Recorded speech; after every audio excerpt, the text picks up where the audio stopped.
신규 환자는 8명이고 해유입 사례는 22명입니다. 환자는 총 14,366명이며 현재 806명의 환자들이 치료를 받고 있습니다. 어제 사망자는 없었고 현재까지 사망자는 총 301명입니다. 국내의 코로나19 전파는 환자 발생 양상이나 치료 관리 측면 양 모두에서 안정적으로 관리되고 있습니다. 7월 19일부터 8월 1일까지 지난 2주간 국내에서 발생한 1일 평균 환자는 16.9명으로 그 직전 2주간의 21.4명에 비해 4.5명이 줄어들었습니다. 특히 이번 주, 즉 7월 26일부터 8월 1일까지는 한 자리 수인 9.9명을 기록하여 환자 발생이 계속 줄어들고 있습니다. 감염 경로를 파악하지 못한 환자의 비율은 지난 2주간 6.6%로 5%대에 근접해 가고 있고 방역망 내 관리 비율도 목표치인 80%를 넘었습니다. 지역적으로는 수도권만 계속 산발적인 집단 감염이 나타나고 있으며 대전, 충청, 광주, 전남 등 비수도권의 진정세가 뚜렷하게 나타나고 있습니다. 치료 중인 환자도 806명으로 1,000명 이하를 유지하고 있어 우리 의료체계에 큰 부담이 되지 않는 수준에서 안정적으로 관리하고 있습니다. 치료 병상의 경우 감염병 전담병원의 병상이 약 2,200개 여유가 남아 있으며 중증, 위중 환자도 오늘 13명으로 계속 10명대 초반으로 유지하고 있어서 코로나19 감염 환자들에게 최선의 치료를 제공하고 있습니다. 지난 5월 초 생활방역 체계로 진입한 이후 수도권에서 촉발된 두 번째 유행이 전국적으로 확산되었고 한때는 1일 국내 발생 환자가 68명까지 상승하며 방역망의 통제력이 약화되기도 하였습니다.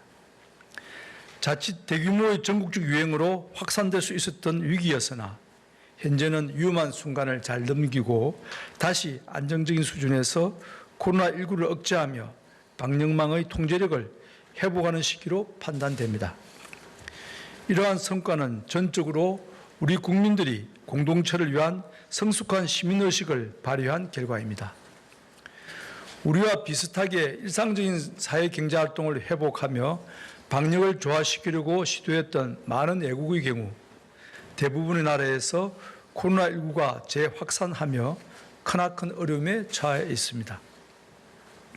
이러한 차이는 모두 우리 국민들의 생활 방역 실천 노력에 의한 것으로 판단되며 정부는 불편함을 참고 생활 속 거리두기와 방역 수칙을 잘 지켜주신 우리 국민들께 큰 자부심을 느끼고 깊은 감사를 드립니다. 아직 수도권의 집단 감염이 산발적으로 나타나고 있는 상황인 만큼 지금까지처럼 내가 방역관리의 최전선 사령관이라는 생각을 하시며 생활 속 방역 수칙을 일상화하여 주실 것을 당부드립니다. 5월부터 시작된 두 번째 유행을 잘 통제하고 있지만 코로나19 위험은 계속될 것이며 우리는 장기간에 걸쳐 코로나19와 공존하며 살아갈 수밖에 없습니다.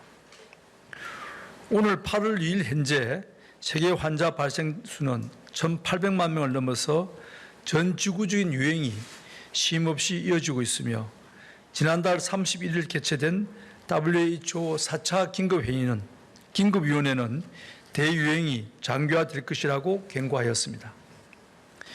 미국은 물론이고 유럽, 남미, 중동 등 거의 모든 지역과 국가에서 경제 상황 때문에 국경을 재개방하고 식당 등 영업시설의 운영을 재개하고 있으며 이후부터 유행이 다시 커지고 확진자가 급증하고 있습니다.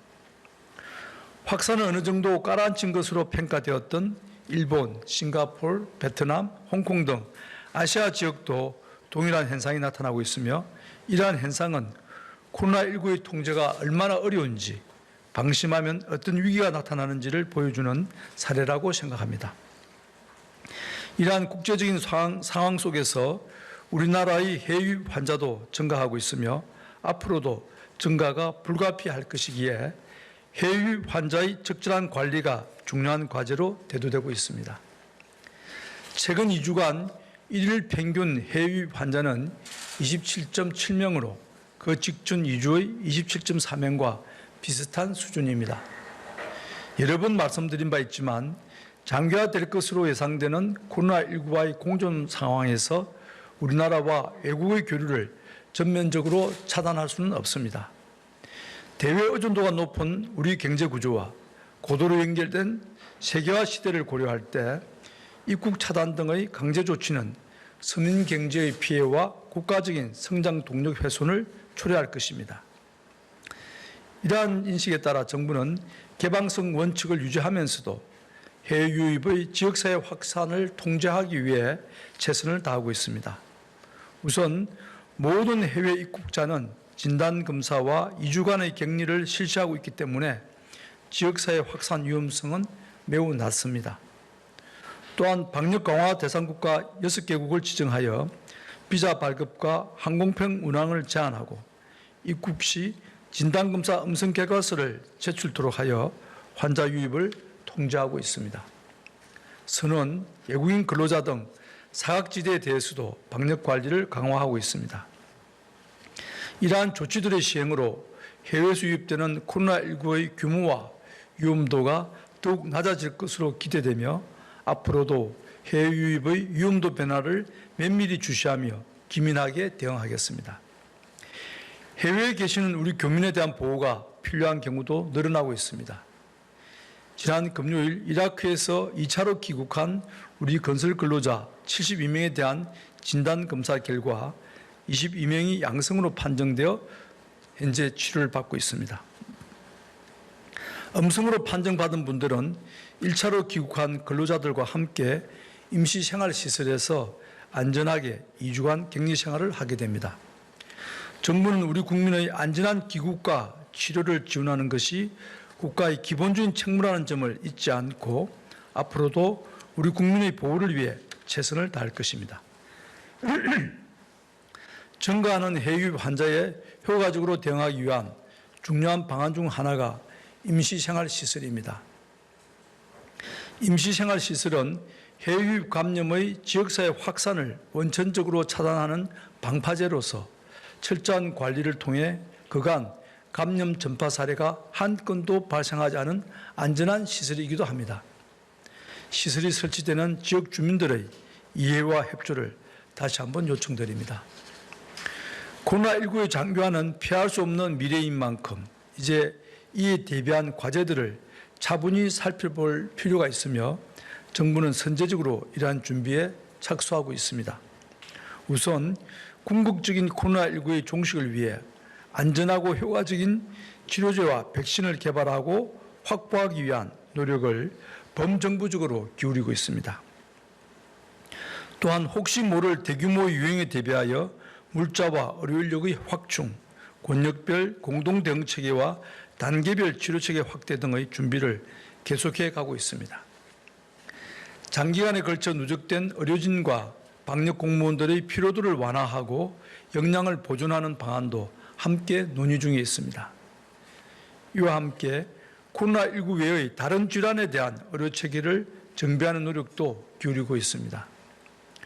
보건소 중심의 선별진료소 운영이나 호흡기 전담 클리닉 개설, 국민안심병원 등을 통해 코로나19 이외의 환자들의 진료도 차질 없이 제공되도록 준비해 나가겠습니다. 코로나19로 인한 우리 일상의 변화는 소위 코로나 블루라고 하는 우울감과 무기력증을 가져오고 있으며 이런 현상에 대해 우리 사회의 마음 건강을 어떻게 개선할 것인지도 중요한 과제입니다. 또 다른 중요한 과제로는 이제 방역뿐 아니라 사회경제적 활동을 방역과 균형을 이루며 모두 성공을 거둘 수 있는 길을 찾는 것입니다. 코로나19 유행은 잘 억제하였으나 이 여파로 서민 경제와 국민의 삶이 크게 어려워진다면 이를 성공적인 방역이라 할 수는 없을 것입니다. 이렇게 되면 궁극적으로 국가의 역량이 저하되고 방역 관리 역량도 같이 약화됩니다. 생활 방역 체계를 계속 발전시켜 나가면서 안전한 방역 관리 속에서 사회경제 활동을 단계적으로 확대하고 방역과 경제, 일상이 각각 최대한도로 보장되나 서로 조화되는 사회 체계를 만들어 가야 합니다. 정부는 지금까지 우리 국민들이 보여주신 저력을 믿으며 대한민국이 또 한 번 세계적인 모범 사례를 제공할 수 있을 것이라고 확신하고 있습니다. 국내 감염 발생이 안정화되고 있는 지금 이 시기가 코로나19의 장기화라는 미래를 대비할 수 있는 골든타임이 될 것이기에 정부는 다양한 사회적 의견을 수렴하며 만반의 준비를 갖추어 나가겠습니다. 지금까지 우리 사회는 중요한 위기마다 모든 구성원이 서로 협심하고 슬기롭게 위기를 헤쳐나가며 오늘의 안정적인 방역관리 상황을 이루어내고 있습니다. 3, 4월의 대구 경북 지역의 큰 유행을 통제하였고 5, 6월에는 대규모의 다중이용 시설에서 연쇄적으로 이어지던 집단 감염의 확산을 막아내었습니다. 이와 함께 우리 아이들을 위해 학교의 등교 수업을 시작하였고 현재까지 학교의 집단 감염을 잘 통제하며 이제 등교 수업도 차근차근 확대할 예정입니다. 현재는 해외 유입이 증가하는 문제에 직면하고 있으나 설명드린 대로 다각적인 조치를 통해 해외 유입의 위험성을 낮추고 적절히 통제하는 관리 체계를 만들어가고 있는 중입니다. 이제 우리 사회가 주목해야 하는 새로운 위기 요인은 여름 휴가철이 될 것입니다.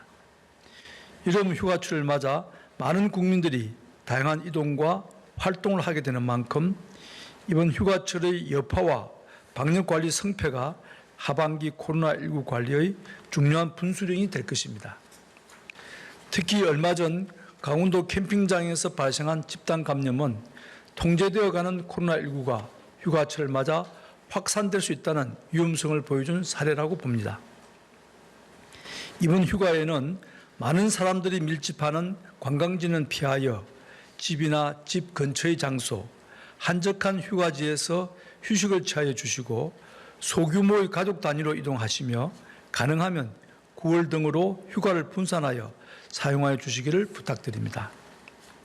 피서철 휴가지에서 산밀, 즉 밀집, 밀접, 밀폐된 환경은 피하시고 야외 활동을 하시더라도 마스크 착용과 사회적 거리두기는 다소 과할 정도로 지켜주실 것을 재차 당부드립니다. 지난 5월 연휴 기간 이후 발생한 확산을 지금처럼 억제하기까지 2달의 길고 불편한 시간을 보내야 했다는 점을 기억하여 주시기 바랍니다. 여름 휴가와 방학 기간을 맞아 그간 지친 몸과 마음을 휴식하시되 언제 어디서나 방역 수칙을 철저하게 실천해 주시길 당부드립니다. 정부도 여러분의 편안하고 안전한 휴가를 보호하기 위해 최선을 다하겠습니다. 감사합니다.